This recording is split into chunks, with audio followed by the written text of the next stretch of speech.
सांग मैंने चलतु आज छोट छोट निमिकी बनइबा स्नैक्स आइटम आप घरे एंजॉय करेंगे टी सहित समस्ते खाया पसंद करेंगे घरे आम बहुत आराम से इजिली बनई पार चलतु प्रस्तुत कर देखिए मैदा और कला जीरा लुण तेल टिके नहीं भल भाव में मसाज देके आम खास्ता प्रस्तुत करदे देखिए हाथ में बाइडिंग है जाए माने मसाज दौथे ताले खास्ता ठीक हो अल्प अल्प पा नहीं टी मैदा जेहेतु माने पानिया करेंगे टी घोड़े 30 मिनट जाए रखिदे दलिकी ता भर तेल कड़ा आम बसईदे तेल पूरा सिम रखिए सिम रखला भितर आप बेली देवे पूरा माने 4टा ढोंगर प्रस्तुत होती पूरी भाया माने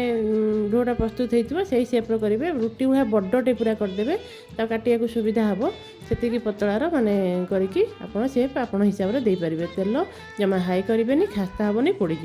सिम्रे रखिकी आप आस्ते आस्ते एमती टिके कलर चेंज है जाए आप छाणिकी रेडी करदे बढ़िया स्नैक्स आइटम टी घर इजिली प्रस्तुत करेंगे और एंजॉय करेंगे चैनल टू को जे सब्सक्राइब करना प्लीज सब्सक्राइब करदे इंस्टा फेसबुक फॉलो करदे रोची नमस्कार जय श्री जगन्नाथ।